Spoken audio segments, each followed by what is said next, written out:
Welcome to Mysterious Universe, Season 33, Episode 4. Coming up on the show, we've got the Garabandal Prophecies, the Electric Serpent Guardians, and the Ley Lines of Time. I'm your host, Benjamin Grundy. Joining me is Aaron Wright. So is this an Aboriginal word? Garabandal. Is it Italian? It's Spanish. Oh, Spanish. Close. Italian, Aboriginal, Spanish. It's all the same. There's a new book that came out this week. It's called, I've messed up my screen capture, but Touched by the Light, a compilation of awe-inspiring near-death experiences and messages from the other side. Started reading it today. Not bad. Some pretty interesting out-of-body and near-death experiences that we haven't heard before. Right. One was from a guy who, I can't remember how he died. That's right. He was at a party when he was 14 and decided to have 8 shots of vodka, 10 beers, all these so he got girly alcohol drinks. poisoning. Yeah, and he was just being an idiot, showing off. And yeah, he had alcohol poisoning, passed out, his face went blue, and he had a near-death experience. And in this near-death experience, he claimed that a selection of angels appeared in front of him. They're all quite tall, like 7 feet tall, all female. And then from them emerged a giant who was 30 feet tall. And he claims this giant went and went into his mind in this out. It's not your average near-death experience. There was no Jesus. There was no tunnel. There was no all-encompassing ecstasy in the void. But when you say giant, is it just a human form? Yeah, a human being who was like 30 feet tall. And he had the understanding that, this was a giant from ancient times. Oh, that's weird. And so this giant enters his mind and then he wakes up. I don't know if he was in the hospital or where he woke up, but he just feels like rubbish. And he now has this understanding that the giant is inside him. So he has like an afterlife possession hangover? Well, he claims he's a walk-in.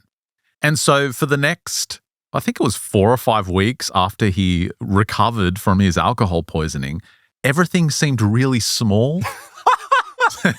He claims that everything was microscopic. Like his computer was tiny, and he would get in the car and he'd be like, "This is such a hard fit." He just felt like he was this giant. And over time, it emerges that he definitely may have picked up something because he started hearing voices in his head. It got to the point where, for example, he was going to move from, I think, the East Coast of the United States back to the West Coast, had everything planned.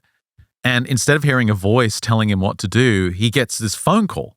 It's this random phone call. There's a woman on the other end of the line, and she starts telling him all about himself. He's like, "Who are you?" She says, "Don't worry about that. I know who you are." She starts telling him about a dream he had when he was 9 years old. She starts describing everything in his life, and she's like, "Whatever you do, you can't move back to Seattle." He's like, how did you even get my phone number? She says, "Don't worry about that. You can't go to Seattle. You need to go to this college in New Mexico." And he's like, "What are you talking?" And she just hangs up on him. And he's like, "This is ridiculous. I'm moving to Seattle tomorrow. Everything's booked. This is crazy. There's no way I'm going to listen to this person. I don't even know who that person was. I don't know how she knew that stuff about me, but I'm moving back to Seattle." Yeah, I mean, that's rational. You don't just have some random, what you'd assume pranking you. The next morning, he gets a call from an old school friend of his. And he says, "Hey, for some reason I started thinking about you last night, and I remembered, all the things that you were into when we were into high school." And he says, "By the way, I'm on the board at this," and he mentions this college in New Mexico. And he's like, "I think you need to come down and sign up for this course that, I'm a part of, and we can help you get your degree."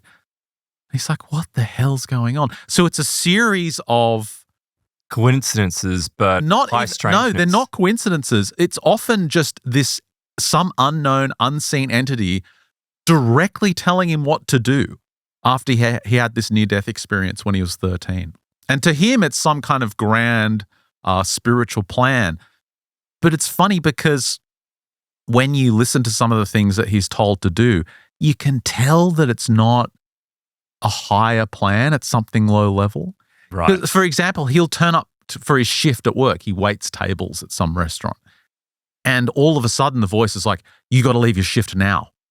And he's like, "I can't. I just turned up to work." He's like, "You have to leave your shift now. Don't worry about what happens. Just leave now."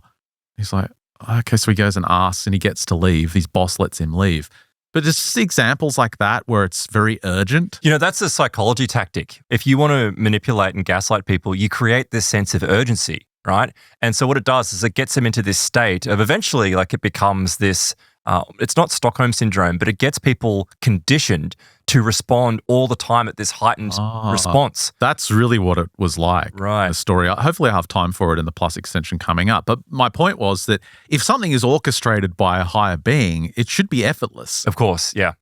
And you shouldn't, but also not only should it be effortless, you shouldn't know about it. Exactly. It should come in just be like hints and metaphors. Well, like I said, synchronicities, right? Yeah, little synchronicities. That way you enlighten to the meaning yourself rather than being told directly what to do, which is what happens to him. Yeah, I heard a couple of great anecdotes actually this week on, I think it was with Jeffrey Mishlove, or at least on his YouTube channel. I'll look it up and see if I can find it. I can't recall exactly, but they had a guest on who was talking about, some of the strange afterlife experiences that the living still have, not the actual person who's passed over. But there are a couple of great ones that, you just reminded me about. So there's this one great story of where I believe it was a young man who had been told by and shown while his father was alive that he had this gun, like he had a handgun.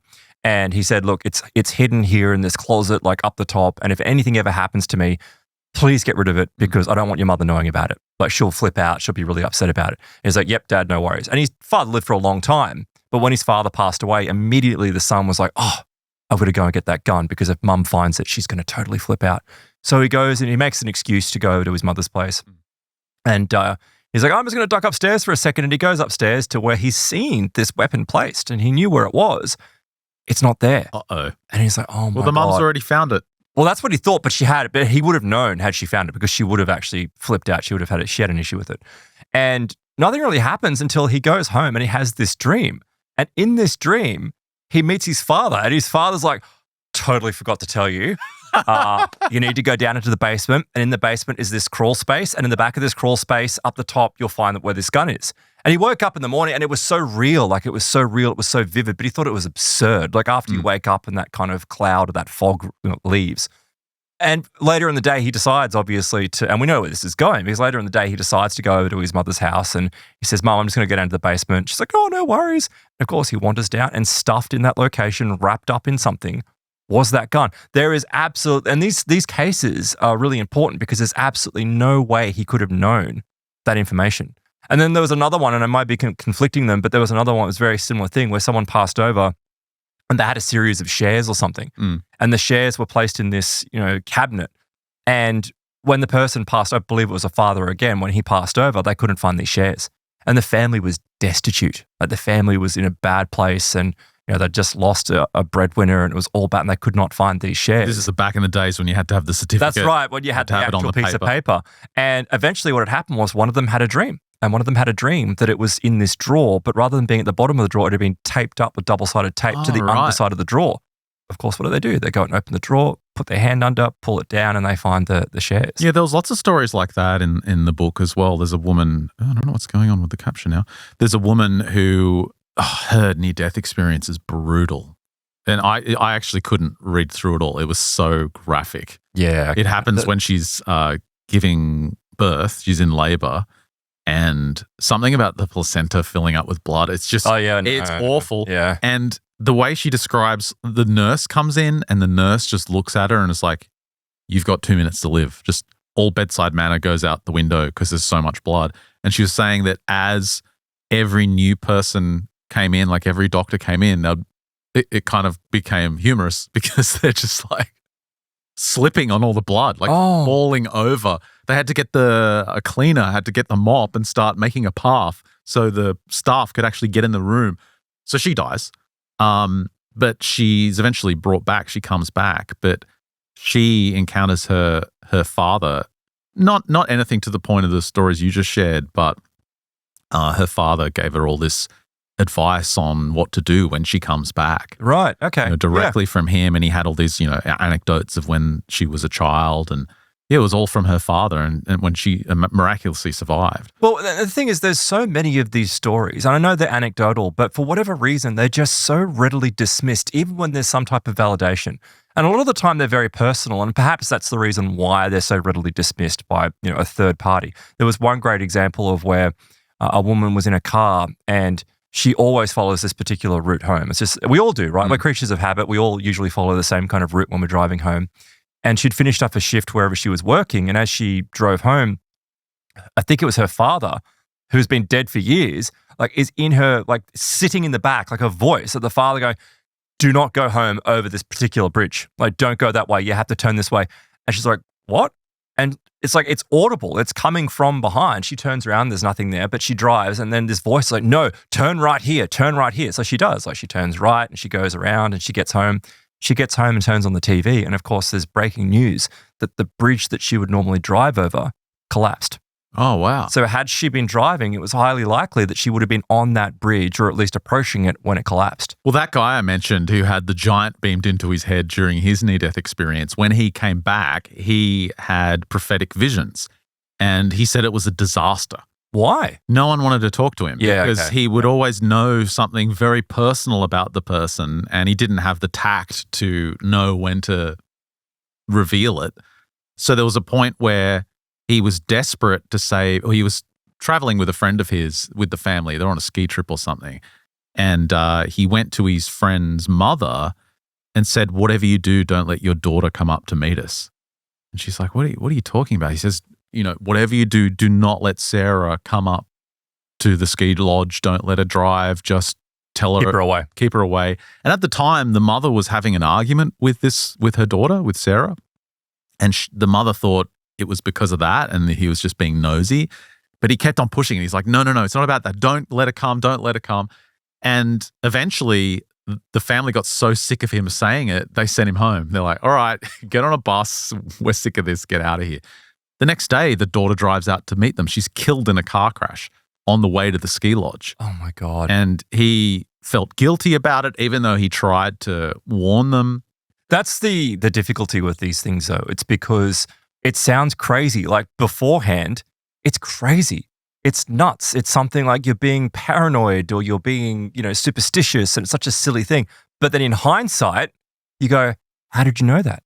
Like, how did you have that information? How could you have perceived that? And that's why not just these experiences, but many paranormal experiences that are in this realm are very isolating to the person who undergoes them. And people don't want to listen to you. People don't want to help you. And that became quite apparent actually today when I was going through Ley Lines and Earth Energies, a groundbreaking exploration of the Earth's natural energy and how it affects our health. People don't want to listen to you. Well, not about that. Yeah, I don't care about that. No, you're right. And I don't care anymore. You don't want to listen to me? Fine, cool. Please don't. Like, more people that signed up, I'm going to keep going. You're talking about people don't want to listen to you. Then I can relate to that. Yeah, I definitely can. No, it's about people that have, strange experiences, right? That are so surreal and so bizarre, and no one wants to listen to them.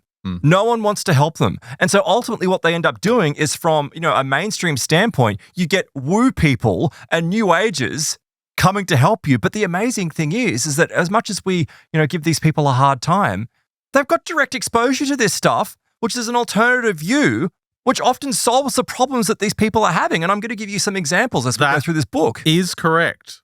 But many times they are also not batshit insane. They are. But that's also, I think, the closer you get to the coalface, the more crazy you become for a lot of people. Like because it is just so foreign to us, especially in our very materialistic world that we're in now. Maybe many hundreds of years ago, or even thousands of years ago, who knows? Like the perception of this may have been very different. We don't look down upon superstition. You don't look down upon earth energies. So that's what I'm going to be talking about in today's show, where we're going to jump into some of these experiences that can also tie in with maybe earth energies, explain not all of it, right? So this is not black and white. This is very much the gray zone. Explain a vast number of occurrences that we experience in the paranormal world. So David Cohen, Chris Arnold, where are these guys from? Are they from the UK? Yeah, well, they focus. I don't know where they are from, but most of their stories are from the UK. So I'm assuming that they're from the UK. I've also got a couple little stories that I want to mention from Time Shifts, experiences of slipping into the past and future from Von Brashler. He also references Frank Joseph in there as well. Just some really intriguing stories that line up with this idea that maybe this is to do with earth energies. And in reference to what I was saying before, right, it's quite clear that cultures in the past may have been far more advanced from a spiritual perspective than what we are. whether it's druids or Stone Age cultures, or like we see them as being very backwards, right? But then we realize that they understand things about the earth and its energies that we do not recognize today, that our instruments cannot measure, that we cannot understand. And the reason why I got into this is because on the last Plus show, we were talking about a great blog from Dr. Carl Schuker, where he was talking about the occurrence and the incidents of essentially glowing or luminescent owls, right? Then, because owls aren't supposed to glow.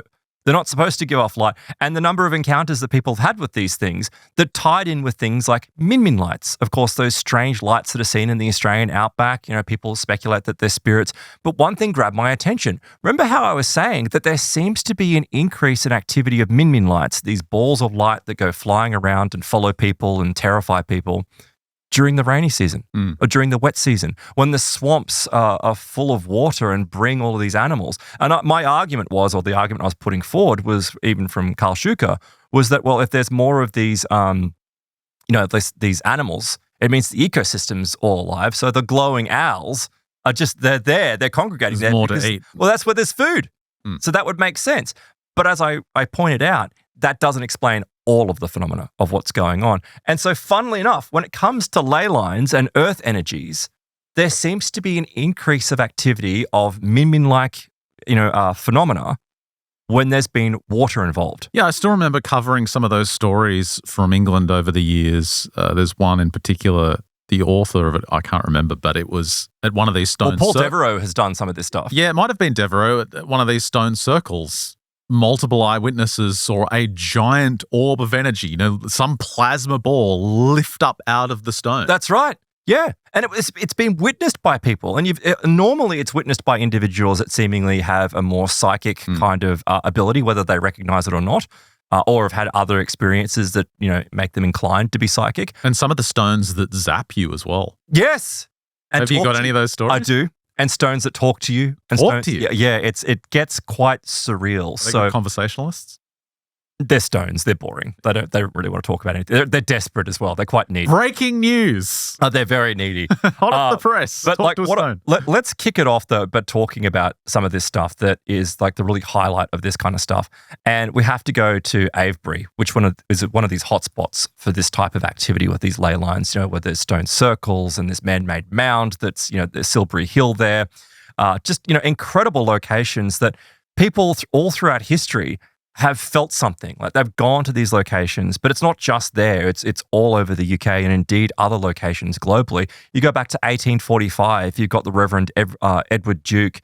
He left the splendor of his home, traveling through the deepest of Wiltshire. And as he traveled through, he seemingly got this knowing, this understanding of seeing these connections of these lines, of these energy pathways that were, crisscrossing throughout the land, and there being something to it.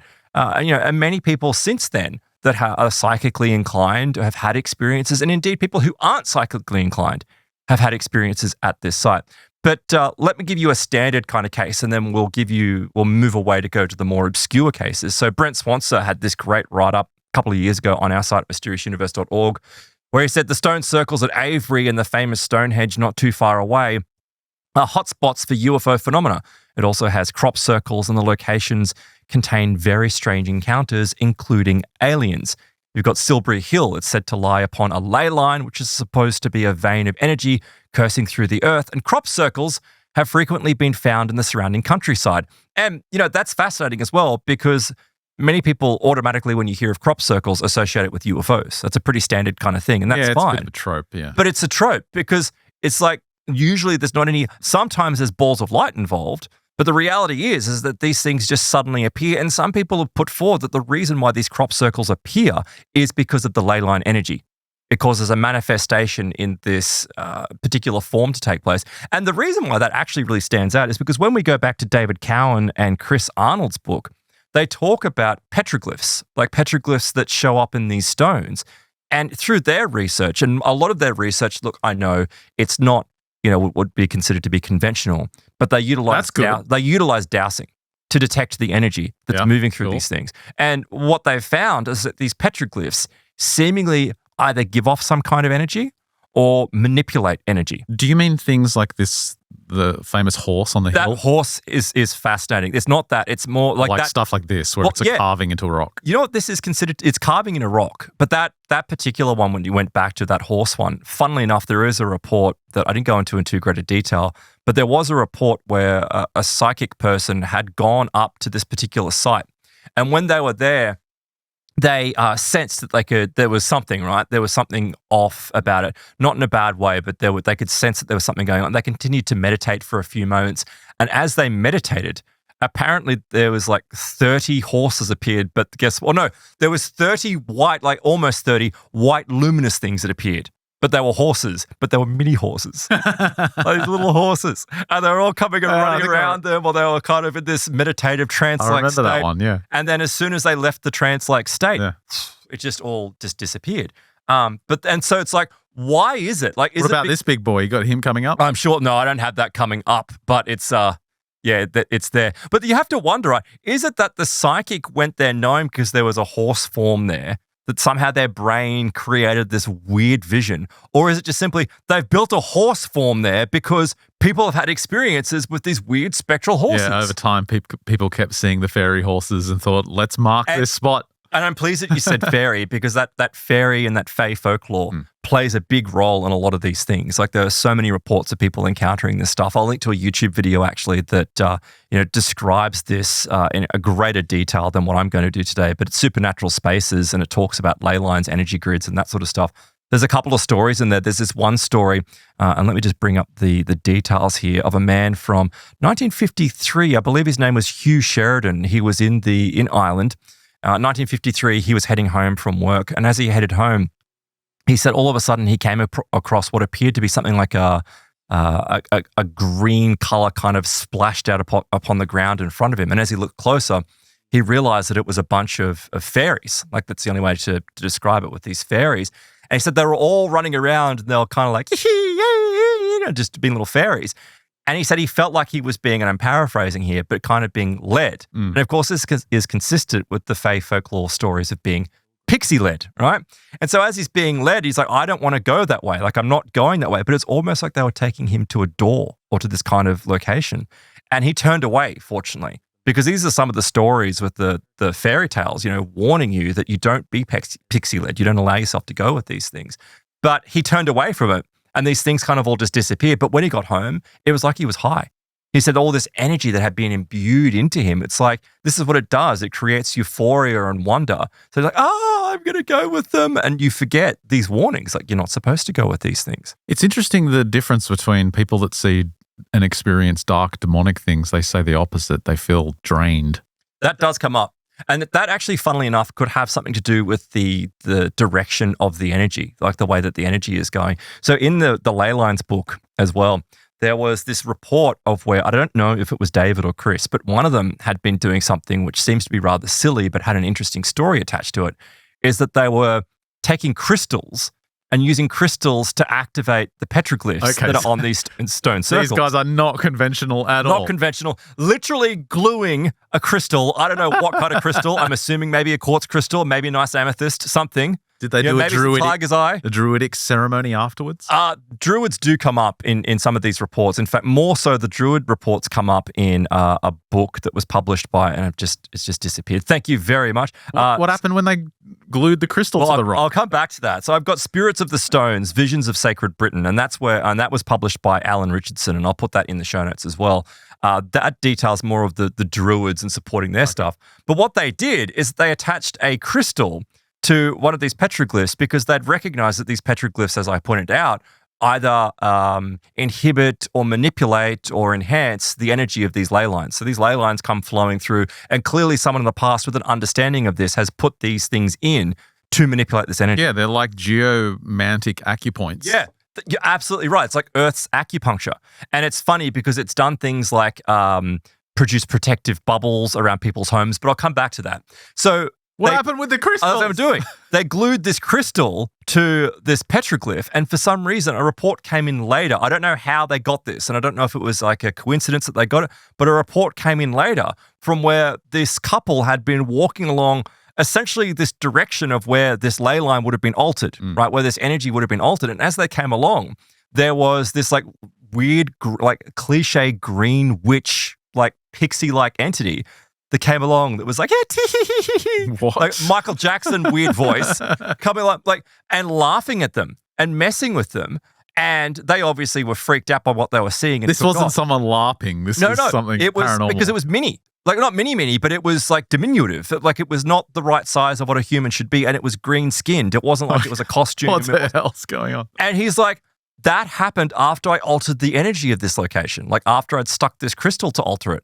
So just an anecdote and nothing else to it. But for them, he was like, well, this is indicating that something we have done. Because then they found, and you got to recall, like they're doing huge amounts of research over years and years and years, going out to these locations, measuring these energies, and they started to find strange things. So some examples were, there was this one particular house, I believe, where the energy was just different. Like everything else around, these energies can be positive, they can be healing, and they can be utilized for healing. But the energies can also be negative and pathogenic, and they can actually cause significant problems for the people that are around them.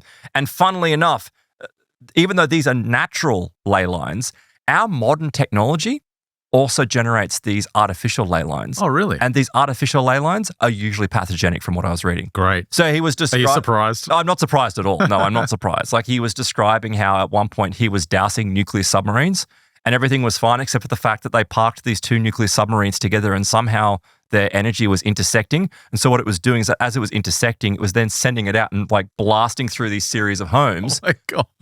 Causing illness. Can you rewind? What do you mean dousing nuclear submarines? He was taking his rods and going out to these nuclear submarines and using whatever other methodologies. How can you go out to nuclear submarines? You can see where they're parked. Like you obviously stand on a hill over the top of where these things are. Like, can you? Yeah, of course you can. Sydney, Garden Island. We've got a whole bunch of boats, Navy boats parked there. So if I was inclined to do that, I could just get my dowsing rod, and waltz down to the nuclear submarines. You could go and stand. How close do I have to be? You could go and stand up on North Sydney, and you could go and look down at Garden Island. You can see all of them. And I'm assuming with all the, whatever they're using, the dowsing rods or whatever, is that you can get access to it. I presumed he would just be doing it on a map with a picture of a submarine. No, they're going out to the sites. Okay. Like they're going out to and so locations. these two nuclear subs created some like man-made ley line. Yeah. And he points out that it's not whoever, it was either David or Chris, but they also point out that it's not just submarines. It's like radar towers. It's like microwaves. It's like even in your home. They're detecting all these with their dowsing? Their dowsing and whatever methodologies they're using. Okay. So it's like, I think there may be something to it. Like because no doubt these ley lines have effects because so many people have reported encounters with these things. What else did they discover? Okay, so there was this thing where they noticed there was this particular house, right? And this house had been, not the house itself, but there was right smack bang in this like negative flowing energy state. And it was just like really surreal. Bad for property value. Really, except for the fact that this house was fine. People weren't reporting. Oh, it's a stunning house. No. 5 bedrooms, what I mean, pool. No, not even, that's all irrelevant. It was that the people inside the house weren't experiencing anything. They weren't experiencing poltergeist activity. They weren't having ill health effects. What's the problem? The house was protected by these sigils or these petroglyphs that were altering the energy layer and creating a bubble around that house that stopped it from being affected by this negative energy layer. Did the owners know this, or were they just very old, like stones? Old stones. And it's not like it's right on top of it, right? Like these ley lines, because they travel, and sometimes they do meander, but you've also got the straight ley lines. Like they kind of, can be at a distance and can affect things at a vast distance. So how old was the house? It doesn't say, but that doesn't matter. It's not relevant. There's a whole heap of properties that are affected by this stuff. So let me give you an example of where things can turn bizarre and strange, right? People tend to think that poltergeists have an agent to them, that poltergeists are either a disembodied angry spirit that is trying to get attention or trying to terrify people and wreck up your house. One of the other theories is the living agent hypothesis, where you have a young child about to go into puberty, which is in a time which is immensely stressful and is causing them to have psychokinetic phenomena, which is manifesting externally to them. Can be boys, but usually it's girls in a lot of these reports. But I think that's actually, these poor kids are actually copping the blame for something which is rather natural. There seems to be, in a number of sightings where they investigated poltergeist hauntings, these houses sit directly smack bang on the top of these ley lines, these energy lines, right? And oddly enough, it can become very precise that these energy lines can fire through a very specific area. So you can have your living room and you have no phenomena take place ever. It's not a problem. But then you have your laundry and there's like constantly your laundry powder boxes exploding and being flung about the room. It's that precise. It's that precise. And in some of these reports, they found that there were people that had these houses that had poltergeist. They had water manifesting, right, which is a typical poltergeist type of behavior. They would have pools of water appearing, but only in specific areas. When he did his dowsing, when he used his methodologies, he found that there was these negative energy ley lines shooting directly through this particular location. I mean, I'd be curious to hear the full gamut of the poltergeist-like activity because a lot of it does indicate some agency, some intelligence. Sure. And look, this is the thing, right? I really have to emphasize this. When I'm talking about these things, I'm not saying all poltergeist encounters are ley lines. Right? Yeah, and you could also argue that that ley line is the environment that allows the poltergeist to exist. I mean, that would be like them finding a fish in a river and saying, "Look, the river creates these things called fish." Bingo! I'm so pleased you said that because there was another great example of that where we've touched on this before with telluric currents. Like telluric stuff comes up, and they do mention that. I don't know if they're saying that these energy lines are necessarily telluric, but it's an energy, right? Let's just call it an energy.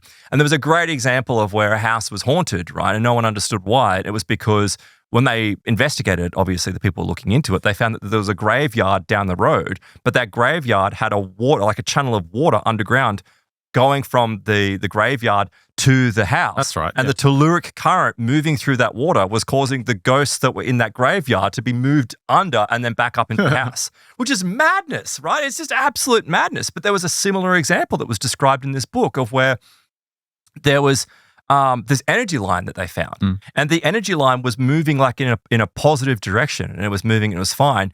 But then also they found that the current would change. And the current would move in an opposite direction. And they never could kind of work out what was causing the current to move back and forth. That was never determined. But what they did find, right, is guess what?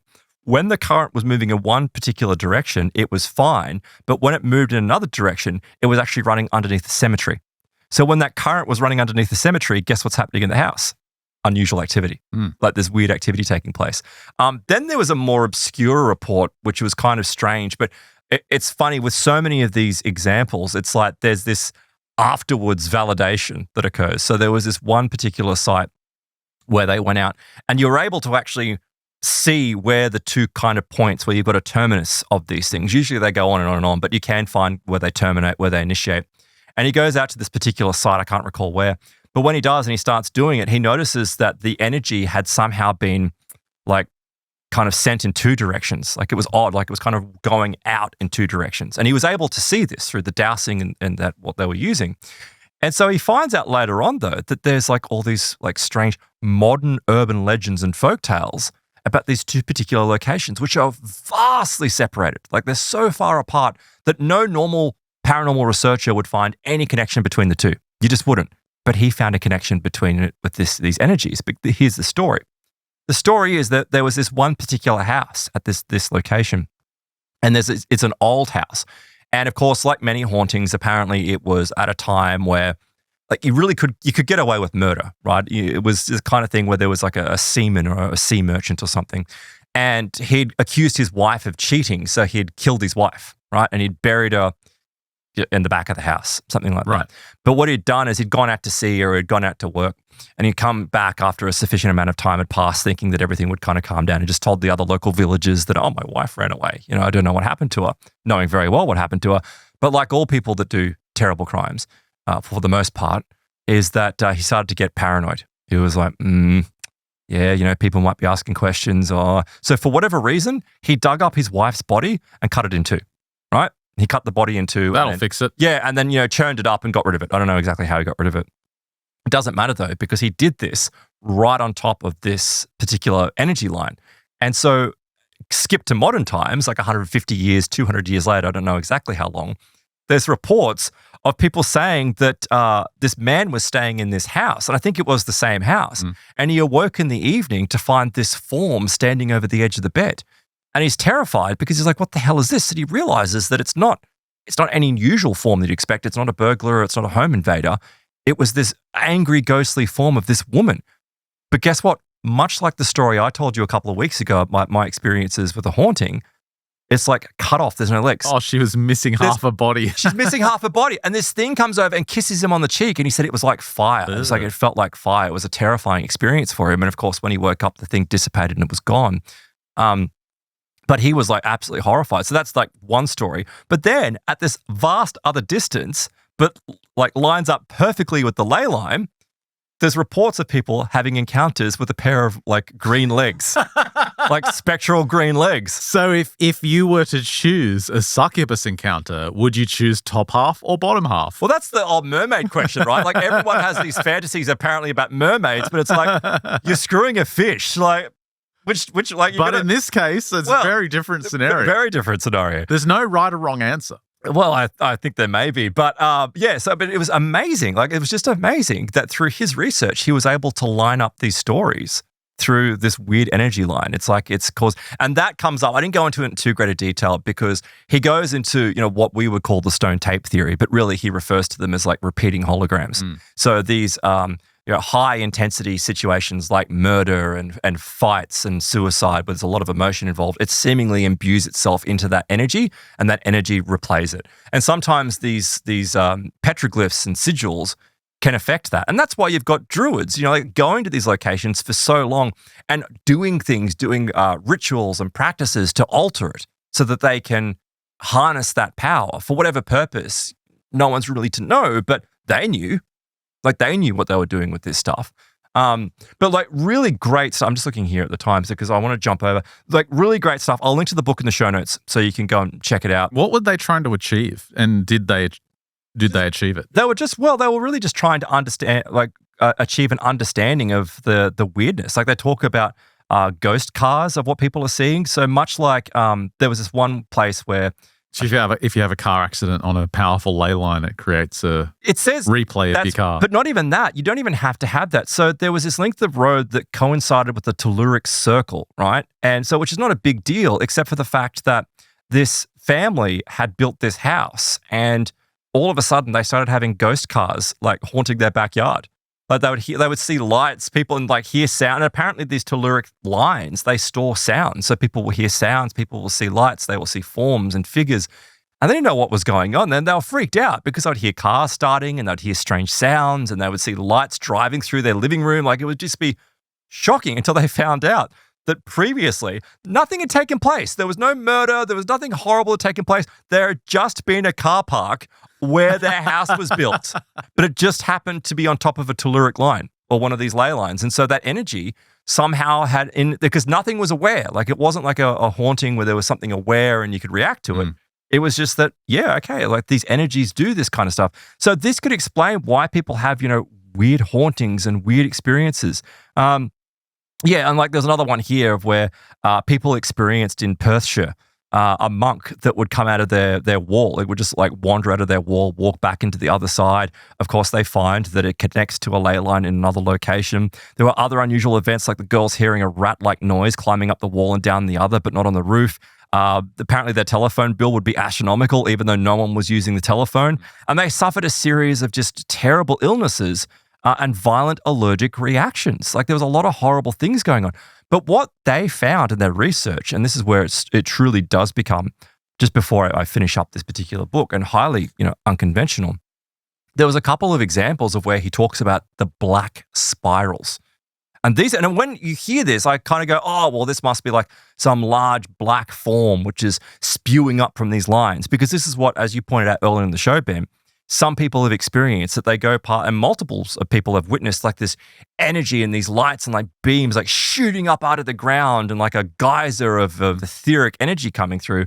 And that's if it's positive, but if it's negative, it's sometimes this black, misty or, like spiral kind of form. But sometimes you can have mini ones. And consistent with what I was telling you about how there's a precision to some of these ley lines where it can cause poltergeist activity in a very specific location. There was one example of where there was this haunting where old granny had passed away, but she had a favorite chair. right? And Granny would reappear in this chair all the time, freaking the entire family out. But it was just because her favorite chair was placed on one of these very precise lines. So if you just moved it, they moved it, and guess what happened? 2 feet to the right, it would be fine. Yeah, I mean, there was another example of where there was a house where a murder had taken place, and it was like next to this bed. And this bed just happened to be on one of these lines. And so the form of this, the monster, the man who had committed the murder, would always appear. As soon as they moved the bed, the activity changed. We need an app or a device that can just map out these ley lines. Well, they move as well. Oh, great. And they move, and they're influenced by, sigils, but not just sigils, but our modern activity as well. You put a microwave somewhere, that might just slightly alter it and move it around. Wouldn't it be good, though, if you could point it at neighbors that you don't like? Yeah. Like, that would be really Some kind convenient. of directed telluric weapon. Just the barking dog next door. But that's what happens. You could actually direct that barking into someone's head. There was like one story that I was reading. I don't know if it was in this book, but there was a story I was reading today of where this woman would walk into this room of her house, right? Every time she walked in, there'd be Christmas music playing. And it's not like, if you've ever worked in retail, right? And they play, and it's like Christmas time, and they play the same songs over and over. It's great. Over again. It's great when you're just going shopping once. Exactly. It's great when you just go shopping and you're in there for half an hour max, and you're out. But when you're there for 8 hours or 10 hours during sales time, it's just over and over, drives you. This is what was happening to this woman. It was, like Mariah Carey was in her head every time she opened this door. She's like, what the hell's going on? They found that there was this directed line that was coming from a shop that was playing music, Christmas music, that was beeping, and it was somehow, for whatever reason, stopping in her house.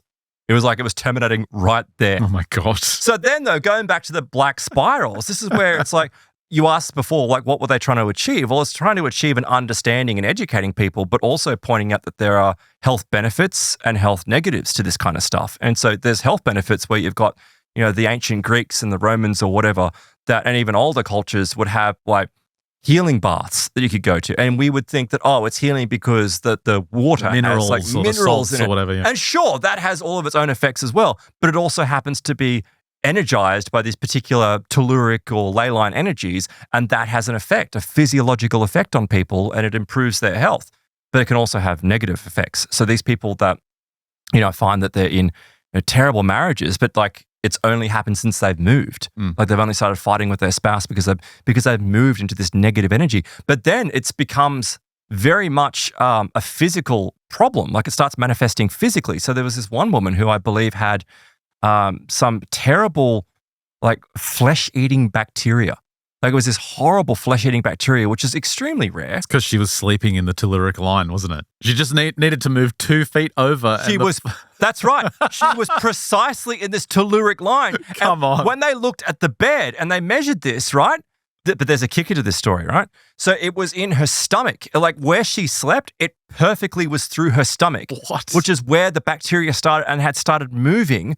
And so it took ages. Like, it was horrible. It's like it's creating the perfect energetic environment for the pathogen. Her husband had liver cancer. And so he was like a little bit higher. So the liver was a little bit higher. And it was because where this line was, where the husband was, it would go through the husband's liver and then through her stomach. What?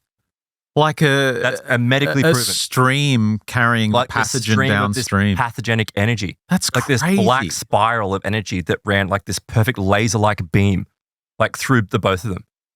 Wild, like absolutely wild kind of stuff. So, and again, another reason, if any of this is true, to be able to map these energies, to be able to see where they are, detect them. Yeah, absolutely. And order a protective bubble for your home. Yeah, I mean, there's another one here. So there was, he said, occasionally paranormal phenomena can escalate to horrifying incidents. There was a lady in Edinburgh who telephoned me for help. Her story was a truly horrifying one. Almost every night, she was being savagely raped by an invisible entity. She described it as bestial, determined, and impersonal in its attack. And it took place even when her husband was with her, like right next to her. God. She'd been attacked where she'd lived at a previous location, though, which is weird. So that suggests there's nothing telluric about it, right? But she said no matter what she tried to do to thwart this creature, it always caught up with her. And he's like, well, yeah, it's because somehow this is suggesting that these things, these entities, they utilize these things to travel, right? They utilize these lines. So he goes into her house and he's like, yeah, there's a black spiral in your living room right in front of the television set. And there's another one that comes out in the center of your bed. And she's like, oh, that's weird because both my husband and I have been experiencing this horrible chest pain, like nails were being driven into our solar plexuses. And he's like, yeah. And so they did the Lord's Prayer, and apparently that didn't work. So he ended up getting he used a sigil, right? He put a stone to like alter the energy, and that seemed to eliminate most of the black energy. But a lot of the things, like continued to happen. Apparently he got in some Arabian gentleman, he said, who eliminated it with the form of a ceremonial magic. And he said, this man later said to me, the people in the UK do not know very much about these kind of things. And yeah, it's true. Like a jinn whisperer. Yeah, jinn come up, in this book as well. Like truly just surreal stuff. Like it's really well written, this book actually. And it just has, story after story after story. But I don't want to go into it in too great a detail because there's other stories I want to tell you. One thing that comes up is like barriers, like people describe encountering, weird energy barriers that they can't pass through, or, sometimes these things, like you look at these particular petroglyphs, right? And the telluric current moves in a certain direction, like most of the year. But apparently when it's hit by the sun at a certain time of the year, so whether it's a solstice or like they build a cave and then there's like a little slit in there for the moon to come through, and on certain dates, it lines up with the petroglyph, and that energy somehow like activates the petroglyph and it causes the telluric current to move or to change. Right, just like a video game. Yeah, but only for a certain period of time. Okay. So it's like the haunting that's in like House 9B will suddenly just turn it down the street. Now there's a haunting going on there. It's like this weird thing. But in the past, whoever built these things utilized it for their own purposes, whether it was for ceremonial magic or contacting entities, who knows. And that's where like the teleportation ideas come up. And I can't remember if it was that book or the other one I was reading.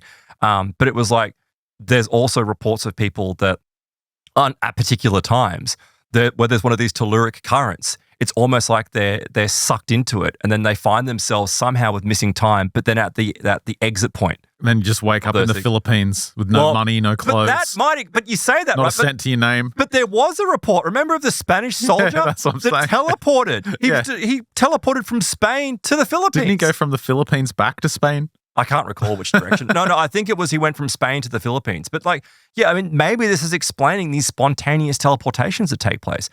There was another example actually of where a guy had gone to meditate at one of these locations, and he'd wandered over and he was meditating.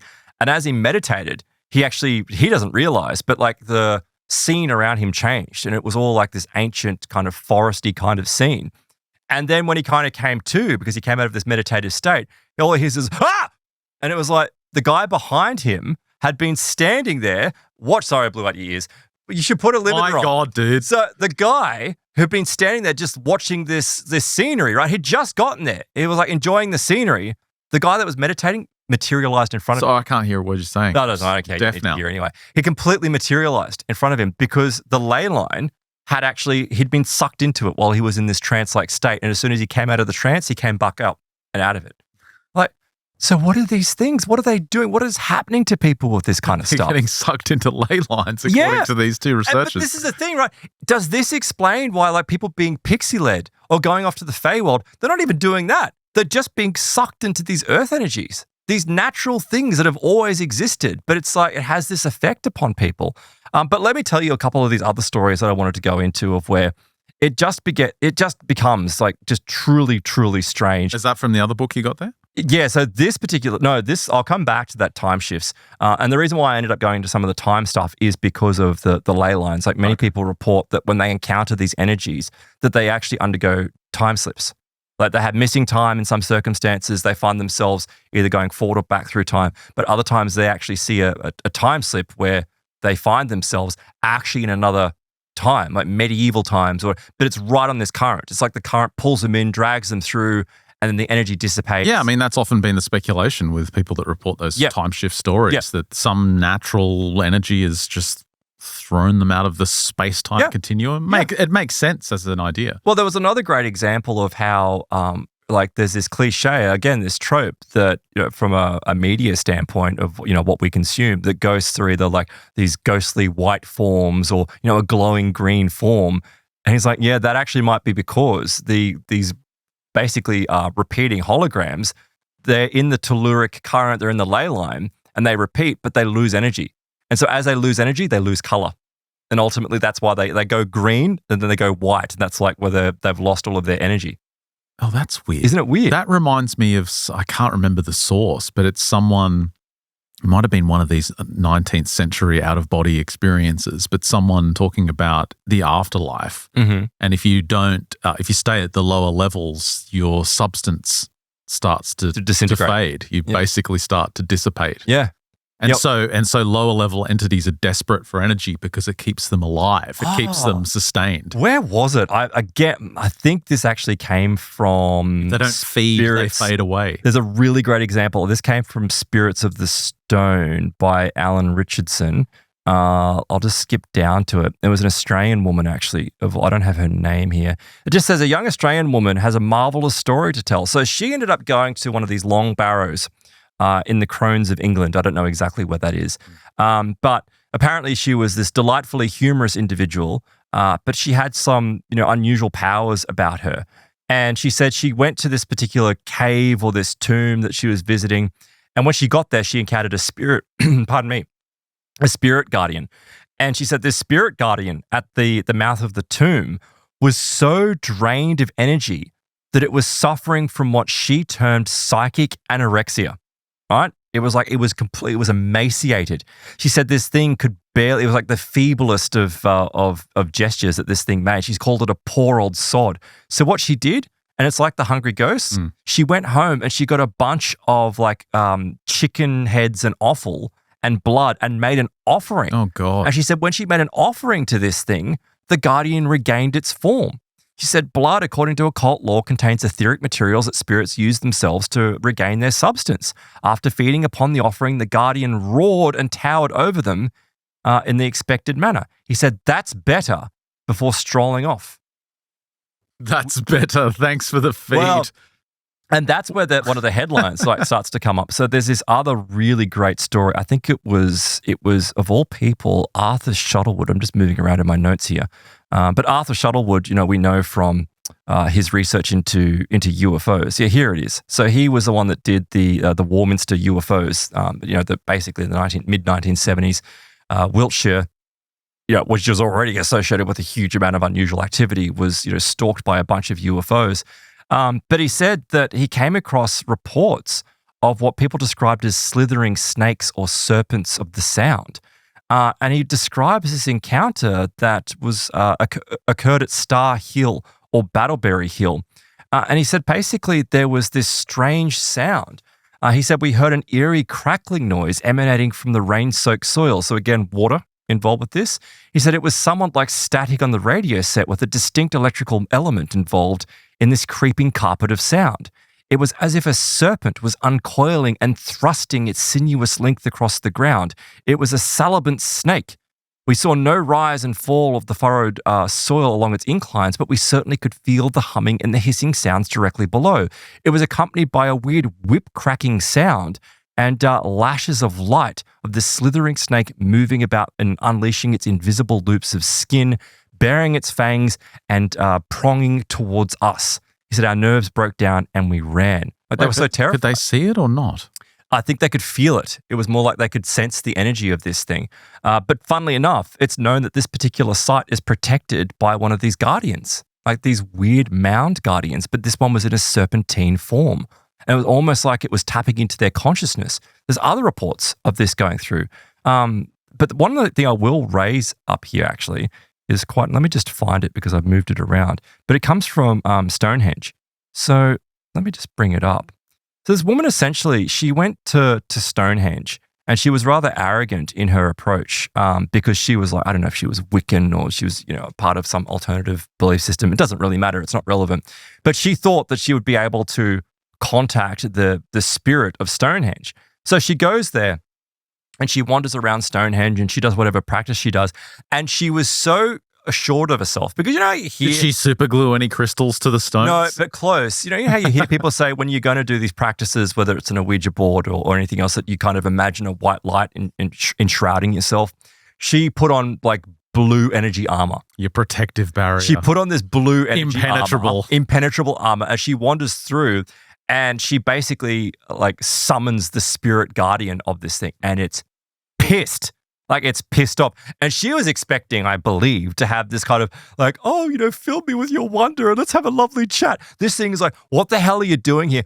It smacks her in the face electrically, like this blue like electric energy smacks her in the face, pushes her into the ground. There's an eyewitness who can't see that going on, but can see her being pushed her face into the soil.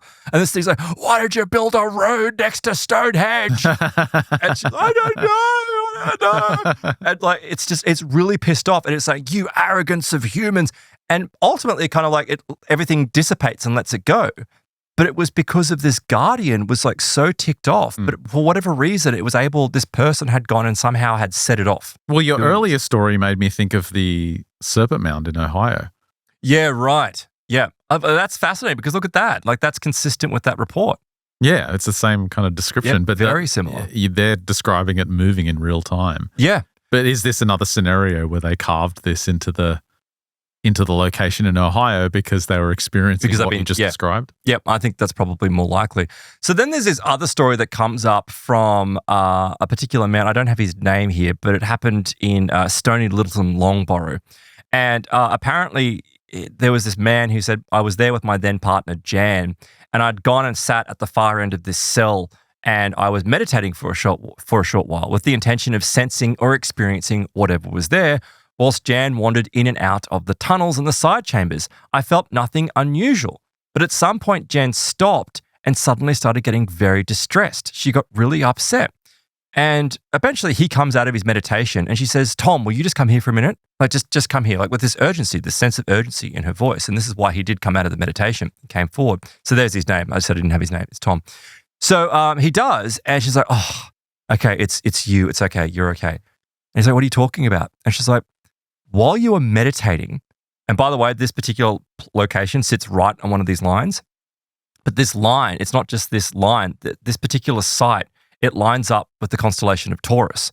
She's like, while you were meditating and I was looking at you, there were horns growing out of your head. What? Like Taurus. Like the Taurus bull, these horns were coming out. And it just happens to sit with the ruling planet of Venus and aligned towards Taurus, which pops up at certain times. Like apparently it aligns at certain crucial times of the year. So it was like previously had it been used by some type of culture or a group that understood the powers of these locations to use to tap into God knows, what these things are. There was another woman who, her name was Claire, that she'd gone to a site that she only identifies as Silvery Hill. It doesn't give any other details as to what, but you'll understand why she calls it Silvery Hill. She said that she found this tree and she sat in front of this tree and she was kind of, meditating. And she said, I imagined, I didn't imagine, as she was meditating, this silver triangle of energy appeared in front of me. And it was kind of moving in and forward and kind of apexing in on her forehead. It was coming in. She said it was extremely strong, this force. And she said, I suddenly was out of my body and saw myself looking down upon the mound and I see this large Horus symbol. And the mound seemed to be kind of an opening to another world that was very ancient and very safe. But as this was happening, where she was still like in and out of her body, she said this beautiful silver young girl came out from behind a tree like she was silver, like completely silver. And she was childlike and very mischievous. She asked me if I wanted to see the future. I thanked her, but, smartly declined her offer, telling her I'd had enough to deal with in the present. She smiled and offered me a gift of a silvery stone before rejoining the reality of now. She said, I remember putting it in my pocket, and that was the end of the experience. Like nothing else kind of came from it. But it ties in with other reports of people saying that when they're at these locations, they can see through time. Why wouldn't you want to see the future? Because I think she's doesn't right. Trust you the don't entity. Trust these things.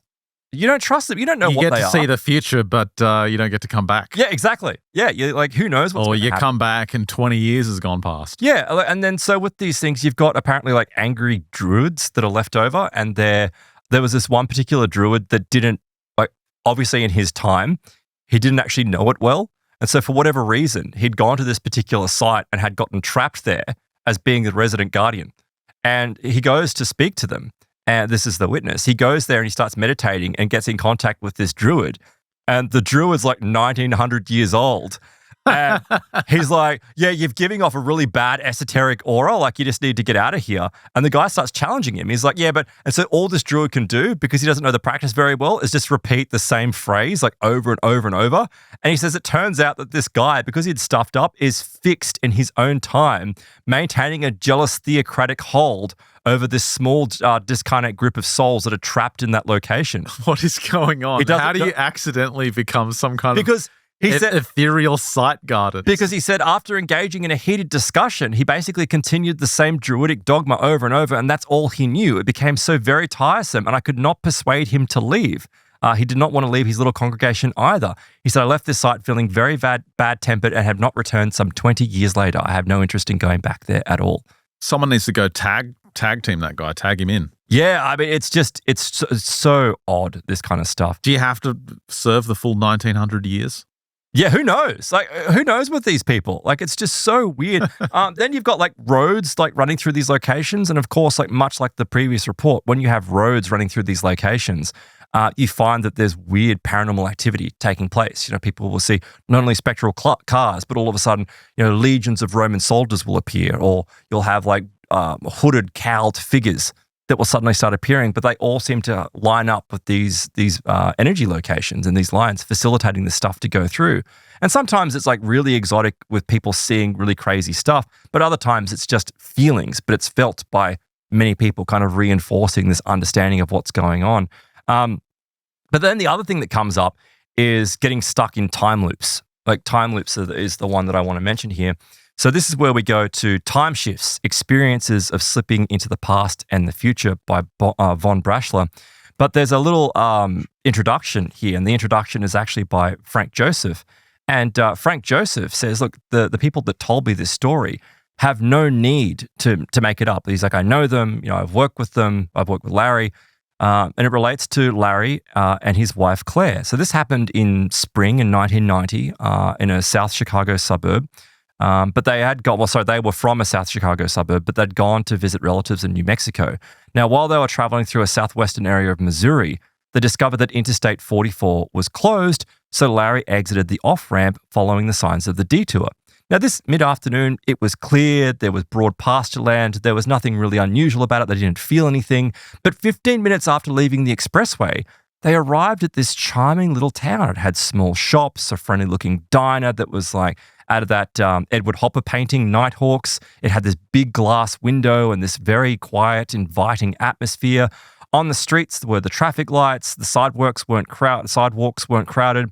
But there was this young redheaded woman that was pushing a baby buggy across the park, and there were some kids playing hopscotch there. There was plenty of other little bits of activity, but nothing that you wouldn't really like pay attention to and you really know. It's just the reason why they notice it is because it becomes very prominent in their minds later on. They said that the main square, however, was dominated by this attractive vintage city hall building that appeared to be very well preserved. Immediately, I think it's like the clock tower out of Back to the Future. This is what they're seeing. They said it was this tall brick clock tower. It had been constructed apparently sometime during the late 1800s. Today, it was shrouded by broad, well-mannered public parks and gardens. Claire noticed the time and she said, oh, it's like the hands had stopped at 1:30. But she's like, no, my watch is 3 o'clock. She's sure of it. She's like, oh, it's stopped. So they go into this diner and they go and eat as they would because they've been driving for a while, and they take a break. And they go, oh, what a lovely quaint town. Let's get back on and follow the detour. So they continue driving, and they drive for another 15 minutes or so when they come across this other town. And they come into the town and they're like, oh, that's so weird. Look, it's the same clock tower. And they start justifiably going, well, they must have built like a multitude of these towns. And some developers do that, right? They put the same infrastructure in. Same design all the way along. But then she's like, it's the same diner. Like, why would you make the diner the same way? Like, why would you do that? And then they actually, this is an episode of Star Trek Voyager. It's not actually. It's more a Back to the Future, but it's Back to the Future time loops. Because then they keep going and they're a bit freaked out. Because the reason why they're freaked out is because they see the same red-headed woman pushing the baby the same way. Now you can go, look, you know, a woman's moving around town. That makes maybe she's pushing it. People do that. So they leave though. They leave and they drive. They drive for another 15, 20 minutes. You know exactly what happens. They pull into town. Now I should note, by the way, the reason why they don't believe that it's the same town initially is because they notice the clock tower was 1:30, then it's 1 o'clock. at the next place. Yeah, there's a television show that explores this idea where they come to this quaint little town and they keep driving out of the town. Then they come past the sign that welcomes you to the entrance of the town again. Yeah. And this happens time and time again. That's exactly what happens because they keep driving. They come to another town. They come to this other town. It's all the same. They're extremely upset. They're distressed. They're disturbed. They're horrified by what's going on because not only do they see the same woman pushing the same pram, same clock tower, except this time the clock tower is 1 o'clock. And the next time it's 12:30. It's like they're going back in time, this weird time loop as they're going through. And they keep on driving until eventually they're so exasperated that Larry puts his foot down and just takes off. And he's like just roaring as fast as he can until all of a sudden everything changes. Like there's this weird sense of everything changing. They don't really see it, but it's like they return to this normal time. And it's like a silence and then they're back on the interstate. They're never able to find that. It's very classic in the sense of a time slip that they're never able to find that town again. Not that they would want to, but it stands out as a very unusual type of time slip because of the recurrent nature of it, but also that the time was going backwards on that clock. But you would expect them to find the town again. It's not like it would They didn't find it. It would just vanish. They didn't find it. So that would suggest it's not a time slip. It's some kind of alternate dimension. Maybe an alternate reality. And I wonder though, because there are these reports of these telluric currents, these ley lines, of people experiencing time slips. So I'm wondering, did they somehow run into a weird telluric current and they can't find it again because for whatever reason, there had to be a set of circumstances to cause that event to take place, whether it was the weather, it was raining somewhere, altering that sigil, altering that petroglyph, which caused it to move a little bit. And I'm like, maybe that explains why so many people that have time slips are never able to find those locations ever again. Because it's like, it has to be a specific set of circumstances taking place for this phenomena to take place. Look, I don't know. There's a whole bunch of other stories in here as well. One thing that came up, and I don't know if it was Vaughn himself who had this experience, but he talks about how when he was 12 years old, he had gone to this berry picking place. It's like it was kids, it was school holidays or something. And the way for parents to kind of like entertain their kids is they'd all climb aboard this bus and they'd go to this berry picking place on the outskirts of town. And he says, look, it doesn't sound like a lot of fun, but it was. Like we just, run and play all day and eat a bunch of strawberries or berries and have a great day. But on this one particular occasion, he had this horrible feeling, like this horrible, awful feeling. Foreboding. Well, he's like, well, maybe, but he's like, I've got to get out of here. And I start thinking about these negative currents, right? These black spirals. Because he goes and asks someone, I think the bus driver, if they can take him home. And they're like, no, sorry, we've got to wait, until the end of the day. He's like, oh, and he's 12, so he's not entirely sure what to do. He's like, I've got to get out of here. I've got to get home. So he wanders out and he finds this railroad, right? And it's funny because railroads, for whatever reason, seem to parallel telluric currents and whether that's just because we've done that like naturally, somehow humans just without recognizing it, we build it on, I don't know why that happens, but he finds this railroad and he starts wandering along this railroad and next second he's like out. He's out. And he comes to, and there's this railroad, and there's this house. And he just somehow like knows that that's his house. And he wanders into the house, and he's so sick, and he's gripping his stomach. He had appendicitis, right? And he wanders upstairs. So like he actually had appendicitis. He had a problem. And his mother comes home, and they rush him to the hospital, and he's fine. Like everything's okay. But he's like, he didn't really think about it until afterwards. He's like, how the hell did I get home? How did I get home? And he starts to justify it. And he even points out, he's like, I'm skeptical about these things. But he points out that he's like, yeah, but I kind of had this strange, I remember squinting up at the sky and the sun beating down and feeling hot, but I don't really remember anything else. Till years later, years and years and years later, he has another time slip in his backyard and I can't remember exactly what happens there. But it's years later, he's like, hang on a second. There's no railroad outside that house. Like that childhood home I lived in, there's no railroad out the front. Like, how is it that I came out of this railroad and this house? He's like, hang on a second. He runs outside, looks. He's at this new house he's living in. It's his house in the future. Mm-hmm. Like somehow, even though he ran into that as a kid, that's his house in the future that he's living in. So he's like, did I somehow, like in this state experience a time slip or like that? But it's like the idea that your life is laid out for you in some kind of destiny and he just jumped ahead on the record. Yeah. But then he still came back. So it was like it somehow looked after him. Like it got him to his house. It seemingly, and then I immediately, because there's no link between these two books, just that I happened to read it. I'm like, did he jump into some weird ley line or telluric current that teleported him to his home? Like, and because time is all at once. Like there's those cliche sayings though, is that like time is always the future, the present, the past. It's all one thing. Like it's all together. It's like, is that what happened? Like he got pulled into one of those lines, he could see it and it teleported him home. Reminds me of that story It's like space and time. I covered a while ago of that English guy who, for a school project, it was you had to paint whatever makes you happy.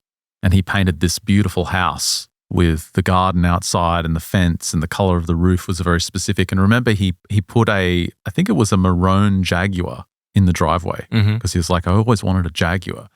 But when he grew up, this was decades later, he ended up buying this little country home, and he ended up buying a Jaguar. And then he'd forgotten about the picture, and then later he had found it. His mum had saved it, and it fell out of some old documents, and he found this picture, and it was precisely the house he was living in. It was the exact same details, the same color of car, the same details in the garden. It was the same house. Well, this also fits in with things like, I don't know. So the question is, how could you know that unless your life was laid out? Well, this is the concept of, was it Nietzsche?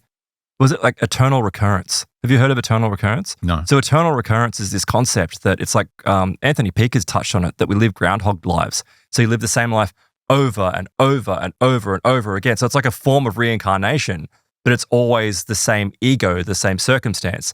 And it's like you've got to kind of adjust your life because every decision you make, right? You make like one small little decision and it slightly alters your life each time. And it's till you can perfect your life. It's like some weird training for the next level. It's just an interesting concept. But I'm like, when you hear stories like that, so like deja vu and, you know, that weird sense of knowing someone or knowing what's going to occur or premonitions, all that kind of stuff, it's just simply because of eternal recurrence, which is a fascinating concept, but that's for another show.